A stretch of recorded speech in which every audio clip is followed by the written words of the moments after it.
The framed photograph on my desk mocks me these days, a cruel jest. It's from our 10th wedding anniversary, a picture of Clara and me, radiant and smiling, our faces practically glowing with what everyone believed was pure, unadulterated happiness. We were standing in front of the Amalfi Coast, the turquoise water shimmering behind us like 1,000 sapphires, the sun kissing our skin with a warm, golden light. It was a moment ripped straight from the pages of a travel magazine, the kind of scene that people plastered onto their vision boards, a testament to a life well lived, a love that had conquered all. And, for the longest time, that's precisely what it felt like. We were Daniel and Clara Sterling, the golden couple. We were the envy of our friends, the subject of admiring whispers at cocktail parties. I was a partner at a prestigious law firm, earning a salary that afforded us a comfortable life. Clara, a talented architect, had her own successful practice, designing sleek, modern homes that graced the covers of architectural magazines. We had a beautiful home in the suburbs, complete with a manicured lawn, a koi pond, and an overambitious vegetable garden that Clara, bless her heart, tended with religious fervor. We traveled often, jetting off to exotic locales during our holidays, immersing ourselves in different cultures and returning with a suitcase full of souvenirs and memories. Our life wasn't just good, it was objectively, undeniably perfect. At least, that's what it appeared to be. It was the carefully curated image we presented to the world, a masterpiece meticulously crafted over years. But like any work of art, it had its hidden imperfections, its subtle cracks beneath the glossy varnish. Now, staring at that photo, I can see the faint lines around Clara's eyes that weren't from laughter, the subtle tension in the corners of her mouth that I had so conveniently overlooked. I should have noticed those signs, should have paid closer attention to the undercurrents of dissatisfaction that had begun to swirl beneath the placid surface of our marriage. But I didn't. I was too comfortable in our picture-perfect existence to bother with looking at what lay beneath. Clara and I had met at a fundraiser for a local art museum. She was a striking woman, with her dark hair pulled back in a sleek bun, her eyes a startling shade of emerald green, and a sharp wit that could cut through the most pretentious of conversations. I was immediately drawn to her, mesmerized by her effortless confidence and her obvious intelligence. She was unlike anyone I had ever met. We were engaged within a year and married 6 months later in a lavish ceremony at a country club. We had everything, or so I thought. Looking back, the first cracks might have appeared subtly. There were those late nights at the office for Clara, the extra business trips, the occasional silences during dinner that felt heavier than they used to. I dismissed them as the natural ebbs and flows of a long-term relationship, the inevitable bumps on the road. I was a busy man, consumed by the demands of my career, and I found comfort in the predictability of our lives. We had a rhythm, a routine, and I clung to it like a lifeline. I suppose you could say that I had become complacent, comfortable, maybe even a little bit lazy. I thought I knew Clara, inside and out. I believed that our love was a steadfast thing, impervious to the trials and tribulations of life. I never doubted her loyalty, never questioned her commitment. And that, I realize now, was my greatest mistake. There was a quiet hum of discontent in our house, a discordant note that I failed to hear. It was as if the perfect melody we had composed had suddenly veered slightly off-key, a subtle shift that most listeners would have missed. I, however, should have heard it. I should have noticed the subtle shifts in her laughter and her touch. I should have been listening for the whispers that I had unknowingly been blocking out. But I didn't, because I was too engrossed in my perfect life, blind to the storm brewing on the horizon. It was the quiet before a hurricane, the calm that preceded a cataclysm. That night at the company gala, I had a premonition, a faint whisper of unease that I quickly brushed aside. The sight of Clara, bathed in the warm glow of the ballroom lights, her emerald eyes sparkling as she laughed at some anecdote one of my colleagues was telling, should have filled me with joy. Instead, it left me with a peculiar sensation, a strange sense of foreboding that I couldn't shake off. It was the first tremor of an earthquake that would soon shatter the foundations of our lives. The annual Sterling Law Partners Gala was always a grand affair, a display of opulent excess that showcased the firm's success. This year's venue was particularly lavish, a historic mansion on the outskirts of the city, its sprawling gardens adorned with twinkling lights and overflowing with fragrant blooms. The ballroom, with its soaring ceilings and crystal chandeliers, buzzed with the chatter of lawyers and their spouses, the air thick with the scent of expensive perfume and the murmur of polite conversations. I had always enjoyed these events, partly for the opportunity to network and partly because I liked seeing Clara in her element, effortlessly gliding through the crowd, engaging with people, her charisma and intelligence shining bright. She was wearing a stunning emerald green gown that night, a dress that hugged her curves in all the right places, and her dark hair was cascading down her back in soft waves. She was breathtaking, a vision of ethereal beauty that made me proud to call her my wife. As we mingled, I was approached by a client I needed to schmooze, leaving Clara to her own devices. When I finally managed to excuse myself, I found her engaged in an animated conversation with a man I didn't recognize. He was tall, with a shock of dark hair that was just a touch too long, and he had an easy, disarming smile. There was a familiarity in their interaction that made me pause, a subtle intimacy that caught my attention. "Daniel, this is Alex," Clara said, turning towards me, her smile a little too bright. "Alex, this is my husband, Daniel." Alex extended a hand, his grip firm, his gaze meeting mine with a hint of something I couldn't quite decipher. "Nice to meet you, Daniel. Clara and I go way back." "Nice to meet you too," I replied, though the words felt stiff on my tongue. I looked at Clara, a question in my eyes. "We went to college together," she explained, her voice a bit too casual. "We haven't seen each other in years." "Yes, it's been a while," Alex said, his gaze lingering on Clara a moment longer than felt necessary. As the three of us made small talk, I couldn't shake the feeling that I was an intruder, an unwelcome third party in a conversation that was meant for two. I felt a sudden, inexplicable discomfort, a tightening in my chest that made it difficult to breathe. There was an undeniable chemistry between them, a current of energy that crackled in the air, a connection that was deeper than a mere college friendship. It was subtle, almost imperceptible to anyone who wasn't paying close attention, but it was there, a quiet hum that resonated within me. I saw the way Clara's eyes lit up as she spoke with him, the way her hand brushed against his arm when she laughed. It was a subtle dance of familiarity, a language spoken in shared glances and hidden smiles. It was a language that I no longer spoke with her. I tried to shake off the unease, telling myself that it was just my imagination, that I was being overly sensitive. This was Clara, the woman I had trusted for years, the woman I loved more than anything. She wouldn't do anything to hurt me. The rest of the evening passed in a blur. I kept an eye on Clara and Alex, observing their interactions like a hawk, trying to discern if I was reading too much into things. They seemed to be drawn to each other, gravitating towards one another, their conversation flowing effortlessly from one topic to the next. I felt a sense of exclusion, an outsider looking in, as I saw her laugh at his jokes, something I hadn't seen her do in what felt like a long time. There was a lightness to her that was both alluring and disconcerting. As the night drew to a close, Alex approached me. "It was great meeting you, Daniel," he said, offering his hand again. "I hope to see you around sometime." "Sure," I said, forcing a smile. "Take care." He then turned to Clara, his gaze softening. "It was wonderful seeing you again, Clara. We should definitely catch up." "Absolutely, Alex," she replied, her voice a little breathless. That exchange should have been innocuous, the typical farewell between old friends.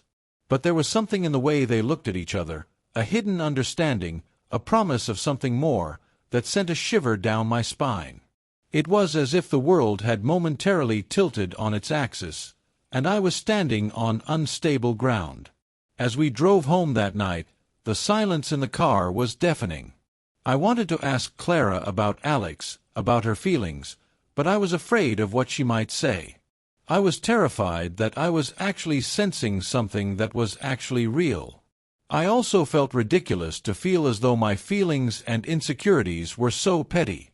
I was Daniel Sterling, a successful, respected man. I couldn't possibly be feeling insecure about my own wife's friendship with an old college acquaintance. So I remained silent, my mind racing, the seeds of doubt starting to sprout. The perfect picture of our life was beginning to crack, and I knew, deep down, that things would never be quite the same again. It was the moment, I think, when our perfectly orchestrated life first faltered. The following days were strange. There was an unspoken tension in the air, a silent awareness of something that had shifted between Clara and me. She was distant, preoccupied, her thoughts seemingly elsewhere. I tried to engage her in conversation, to break through the wall of silence that had built up between us, but she would often brush me off with a polite smile and a vague excuse. I tried to tell myself that I was overreacting, that I was projecting my own insecurities onto her. But the seed of doubt had been planted, and it had taken root in my mind, its tendrils wrapping around my heart, squeezing tight. I couldn't shake the feeling that something was amiss. There was a secret she was keeping from me, a secret that I felt like a fool for not knowing, that I had not suspected until now. It started subtly. Clara started leaving for work earlier, staying later, and her evening walks, something we had always enjoyed together, became solitary endeavors. She became more distant, more withdrawn. Our conversations became perfunctory, our physical intimacy, once a source of comfort and connection, became infrequent and devoid of passion. I felt like I was living with a ghost, a beautiful stranger who shared my house but not my heart. Then, one evening, Clara announced that she had a business dinner. "I have to meet with a client," she said, her gaze fixed on her phone. "It will probably be late." I had become accustomed to these late nights, though they never bothered me so much as they did now. It was becoming a familiar refrain, a song that I was beginning to hate. "Okay," I said, trying to keep my voice neutral. "Don't stay out too late." I sat in our living room that evening, surrounded by the familiar comforts of our home, but I felt adrift, alone in a sea of uncertainty. I tried to distract myself with work, but I couldn't concentrate. My thoughts were constantly drawn back to Clara, to the subtle changes in her behavior, to that undeniable chemistry I had witnessed between her and Alex. I kept replaying the scene over in my head, scrutinizing every detail, desperately searching for answers, terrified of discovering the truth. I was aware of the fact that I was becoming a caricature of the jealous husband, the insecure man who was consumed by his own anxieties. And yet, I couldn't stop myself. It was as if I was watching a movie of my own life, a tragedy unfolding in slow motion, and I was powerless to change the outcome. The next morning, Clara seemed unusually chipper. "That dinner last night went really well," she said, her eyes sparkling. "The client wants to proceed with the project." "That's great," I said, trying to sound genuine. "I need to run out for a bit," she said. "I'll be back later.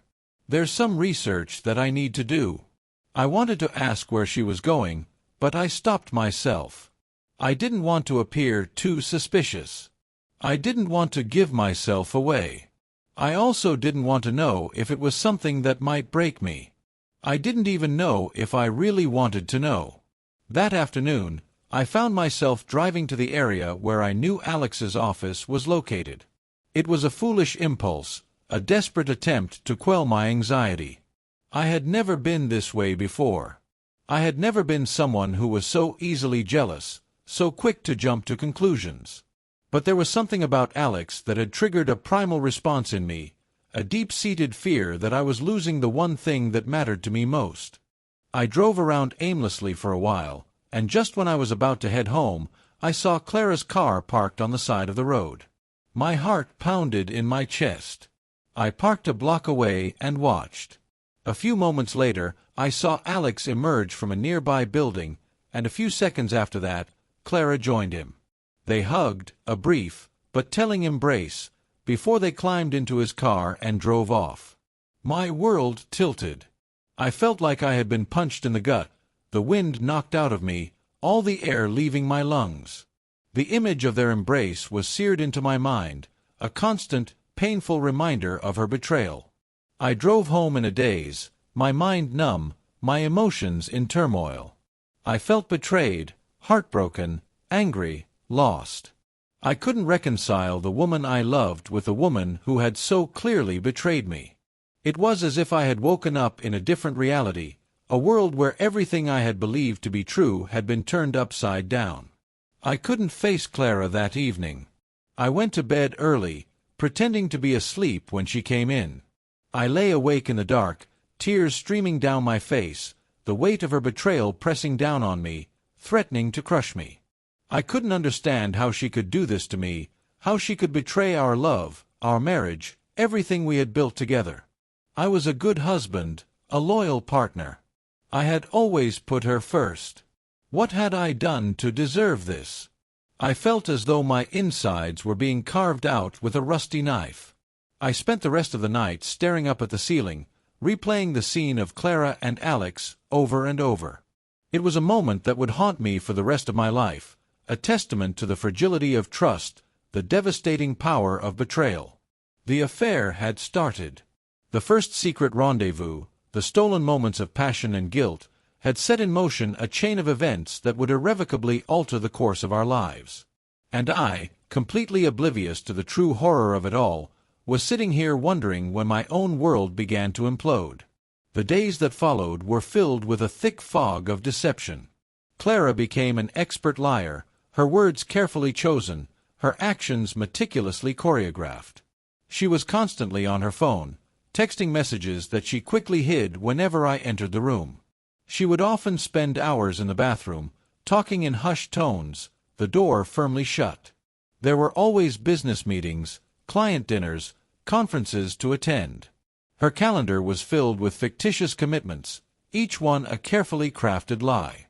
I knew, deep down, that she was lying to me. I could feel it in my gut, a constant churning ache that never left me.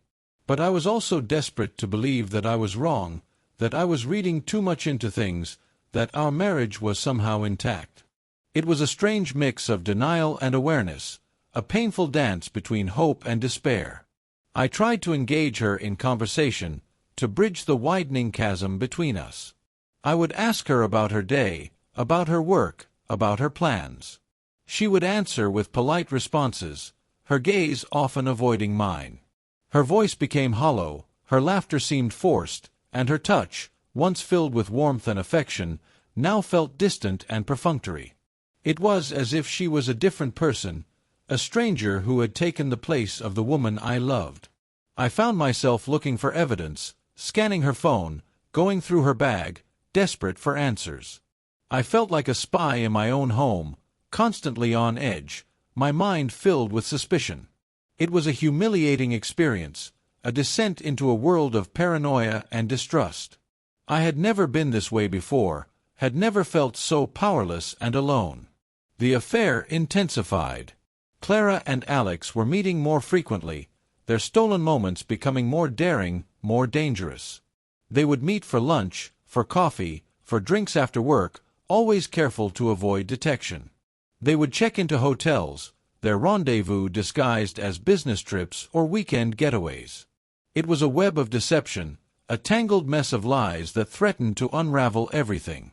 I was becoming increasingly aware that I was losing Clara, that she was slipping through my fingers.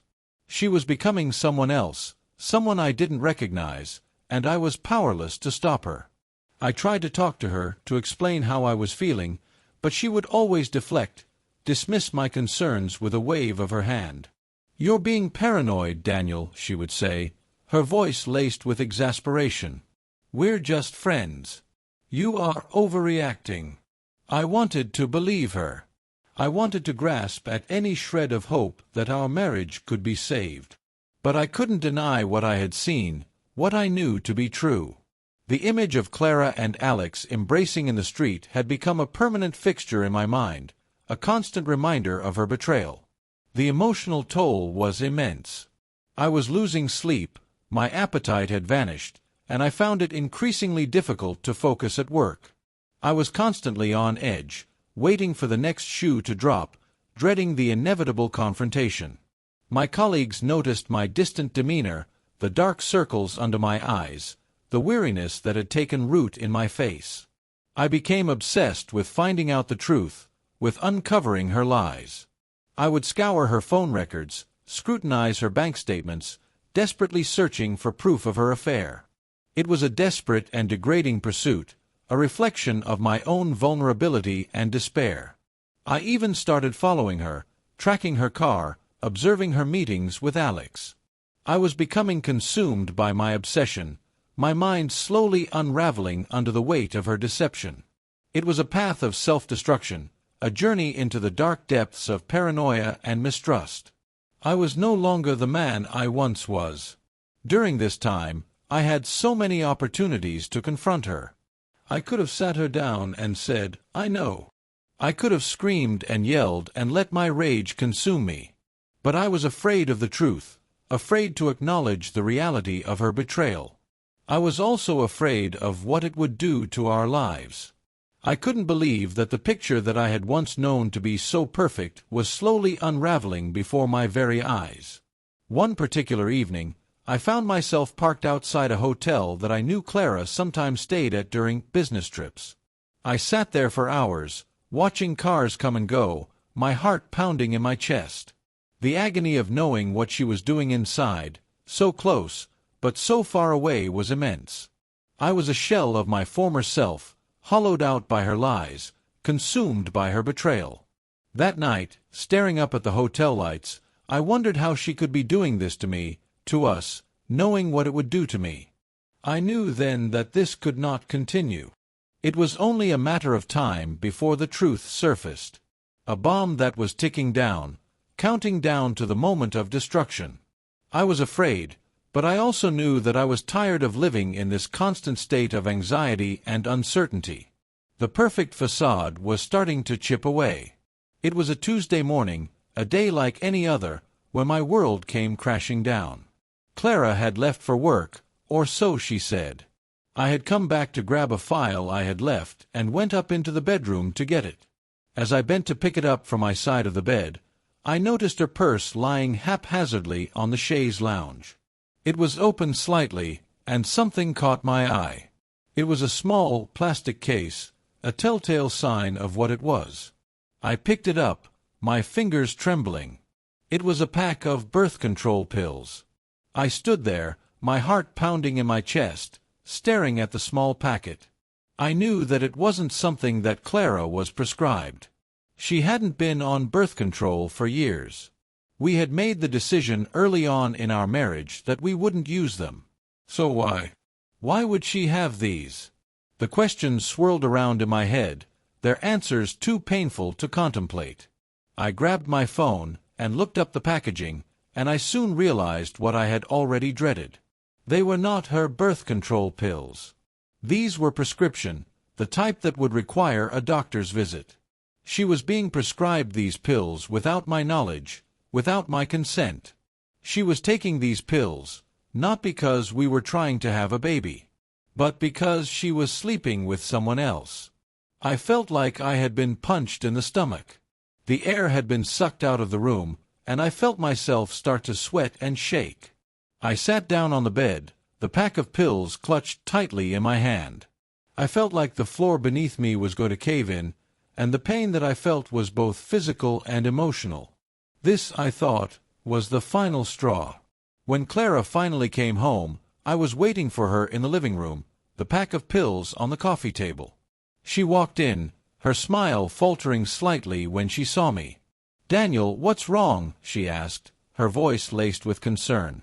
"You tell me, Clara," I said, my voice trembling with anger and hurt. I gestured towards the pills. "Care to explain what these are doing in your purse?" Her face paled, her eyes widening with fear. She knew that the game was up. I can explain," she stammered. "Don't even try," I said, my voice rising. "Just tell me the truth for once." She hesitated for a moment, her eyes darting around the room, searching for a way out. But there was nowhere left to run. The truth was finally about to surface. "It's Alex," she whispered, her voice barely audible. "Hey, I've been seeing him." The words hung in the air, heavy and painful. It was the confirmation of my worst fears, the culmination of weeks of suspicion and despair. I felt a strange sense of calm wash over me, a chilling realization that my intuition had been right all along. "How long?" I asked, my voice low and menacing. She didn't answer, her gaze fixed on the floor. "How long, Clara?" I repeated, my voice rising again. "Since the gala," she mumbled. We met up after." The anger surged through me, a torrent of rage and heartbreak. I wanted to scream, to shout, to break things. But I remained silent, my emotions bottled up inside, threatening to explode. I had to remain calm, had to maintain control. "How could you do this to me?" I asked, my voice shaking. "How could you betray me like this?" Tears started streaming down her face, her body racked with sobs. "I didn't mean for it to happen, Daniel. I swear." "You didn't mean for it to happen?" I repeated, incredulous. "You had an affair, Clara. You lied to me, you betrayed me, you destroyed our marriage. And you didn't mean for it to happen." She didn't respond, her tears a pathetic display of remorse that did nothing to quell the anger that was burning in my soul. She had thrown our life away. The image of her with Alex flashed through my mind, their stolen embraces, their secret moments of intimacy. It was a constant reminder of her betrayal, a knife twisting in my heart. The room became heavy with silence, the air thick with unspoken words and painful emotions. The perfect facade we had carefully crafted had finally shattered, leaving behind a mess of broken promises and shattered dreams. I looked at Clara, her face contorted with grief, and I realized that I no longer recognized the woman I had once loved. She was a stranger, a liar, a traitor. That was the first night I realized that the woman I had dedicated my life to was not the woman I thought she was. In her lies and deceit, the person that I thought I knew had slowly disappeared, leaving only an impostor. A stranger. This was not Clara. It was someone who had become my enemy. The confrontation, though devastating, was necessary. It was the moment when the truth finally came to light, when the web of lies finally unraveled. It was the moment when our perfect life crumbled into pieces, irrevocably destroyed by her betrayal.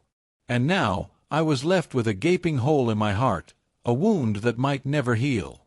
The days following Clara's confession were a blur of pain and confusion. The shock of her betrayal had left me reeling, my emotions fluctuating wildly between anger, heartbreak, and disbelief. I couldn't believe that the woman I had loved, the woman I had trusted implicitly, had been capable of such deception. We were living in a state of limbo, sharing the same house but existing in separate worlds. The silence between us was deafening, filled with unspoken accusations and raw pain. Clara was a shell of her former self, her eyes red and swollen from crying, her face etched with guilt and remorse. She tried to talk to me, to explain her actions, but I couldn't bring myself to listen. Her words felt like empty platitudes, hollow apologies that did little to repair the damage she had caused. I had moved into the spare bedroom, unable to bear the thought of sleeping next to her. The bed that had once been a symbol of our love and intimacy now felt like a crime scene, a reminder of her infidelity. I tossed and turned every night, the images of her with Alex haunting my dreams, turning my sleep into a torment. We tried to go through the motions of a normal life. I would get up for work, have a quick shower, and grab some cereal, avoiding eye contact with her, barely acknowledging her existence. I would spend hours at the office, burying myself in work, trying to escape the constant torment of my thoughts. At night, I would come home to a cold house, a place that had once been filled with laughter and warmth, now felt like a desolate wasteland. We barely spoke, and when we did, it was tense and perfunctory, our words laced with bitterness and resentment. I could see the pain in her eyes, but it didn't move me. She had made her choice, and now she was going to have to live with it. The idea that we could somehow salvage our marriage felt increasingly unrealistic. The trust that had been so central to our relationship had been shattered into a million pieces, and I couldn't see how we could ever piece it back together again. The thought of spending another day with her filled me with a sense of dread, a painful reminder of her deception. I reached out to a lawyer, a former colleague of mine who specialized in divorce cases. The conversation was brief, and it was painful. I found it hard to believe that I was actually going to divorce Clara, a woman who I had once believed I would spend the rest of my life with. I couldn't help but think of that photograph on my desk, the happy couple, radiant and smiling. How long ago that seemed. How naive I had been to believe that our happiness was impenetrable. I filed for divorce that same week. The decision to end our marriage was painful, but it was also a relief. It was like removing a heavy weight from my chest, allowing me to breathe again. The idea of moving on, of starting a new life, filled me with a sense of hope, a faint glimmer of light at the end of a long, dark tunnel. The process of divorce was messy and emotionally draining. It was a constant reminder of the love that had once been there, the dreams that we had shared, the future that we had planned together. We had to divide our assets, a process that was both complicated and heartbreaking. Everything was a constant reminder of what we had lost. Every item, every piece of furniture, every memento held a memory, a poignant reminder of our shared past. Clara seemed utterly lost, consumed by guilt and regret.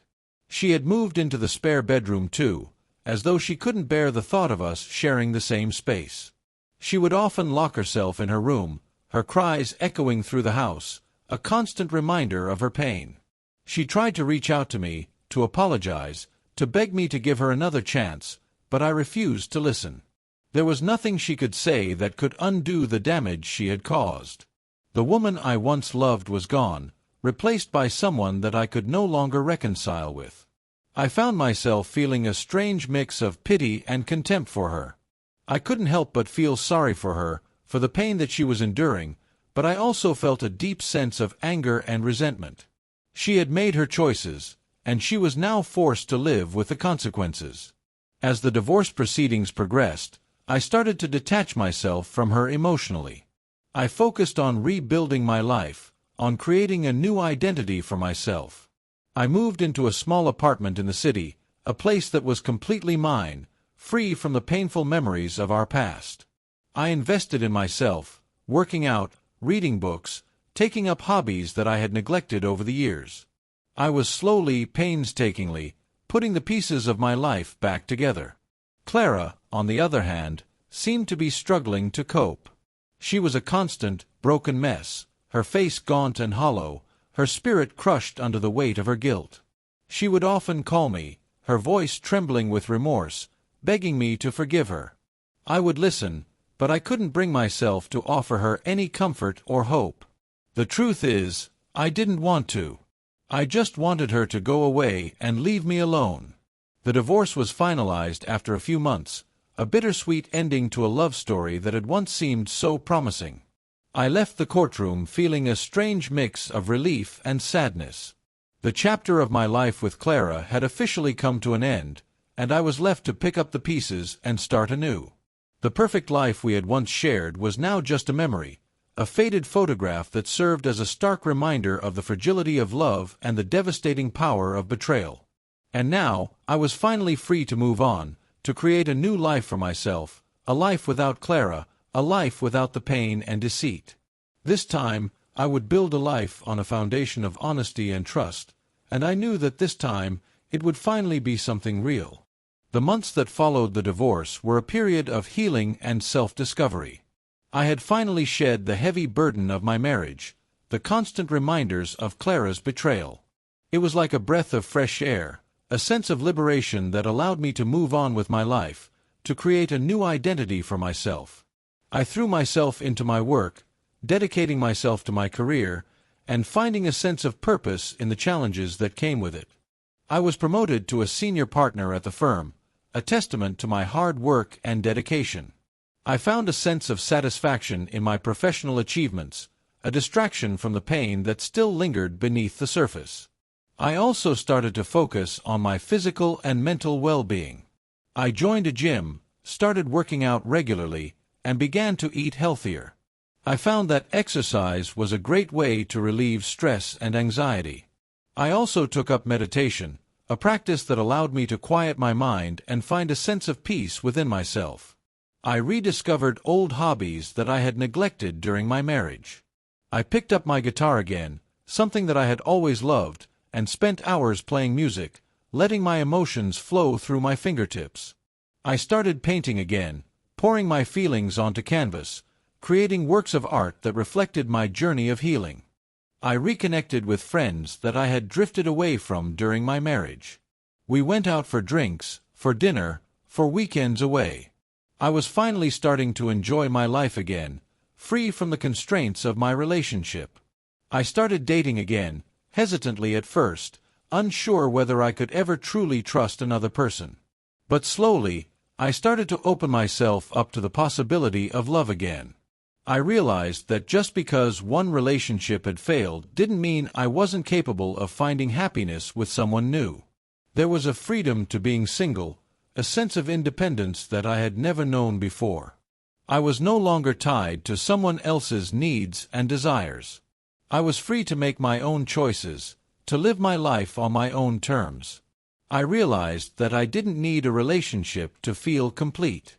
I could find happiness within myself, and that was the most important lesson I had learned. I slowly started to forgive myself for the mistakes I had made, for the things I hadn't noticed. I had carried the burden of her betrayal for too long, and I finally realized that I deserved to find peace. I understood that I was not to blame for what Clara had done, and that I needed to let go of the anger and resentment that I had been holding on to. It wasn't easy, but it was a necessary part of the healing process. Clara, on the other hand, remained haunted by her choices. I would occasionally hear about her through mutual friends, her name always spoken in hushed tones of pity. She was still struggling to move on, consumed by her guilt and regret. Her career had suffered, her relationships were strained, and she was still struggling to come to terms with the damage she had caused. The perfect life she had so carelessly thrown away was now a constant reminder of her mistakes. She had moved out of the city and was reportedly living a much quieter existence.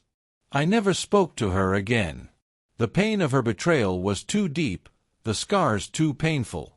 I knew that I could never forgive her, and that was something that I had come to accept. I deserved to find happiness, and she was a constant reminder of the misery that I had endured. The ending of our story was bittersweet. It was a stark reminder of the consequences of betrayal, the devastating impact that a single act of deception can have on people's lives. The perfect life I had once craved had been shattered, but it had also allowed me to grow, to evolve, to become a stronger and more resilient person. I had learned some very hard lessons about love, trust, and forgiveness. I knew that I would never be the same person again, but I had also come to realize that I was stronger than I ever imagined. I had survived a devastating betrayal, and I had emerged from the ashes of my old life ready to embrace a new beginning. Sometimes, I would still think about Clara. I would wonder if she had found peace, if she had learned from her mistakes, if she was finally able to forgive herself. But those thoughts would always be fleeting, passing through my mind like a distant memory. I had moved on, and I knew that was what was important. I had built a new life for myself, one that was filled with happiness, purpose, and self-respect. I had finally found my peace, and the photo of that perfect couple on my desk was just a reminder of how far I had come. I still had to take it down one day, but not today. Today, I would let it serve as a reminder that life isn't always perfect. It's messy, it's painful, but it's also beautiful. And despite everything that had happened, I had finally come to appreciate the beauty of it all. Even the mess. Even the betrayal. Because it was through those experiences that I had come to learn who I truly was, and what I was truly capable of. This is it, my story. It is an imperfect one, a messy one, but it is mine. And I am finally able to tell it with a sense of clarity and closure, a bittersweet ending that highlights the profound and lasting consequences of betrayal and the power of hope and healing.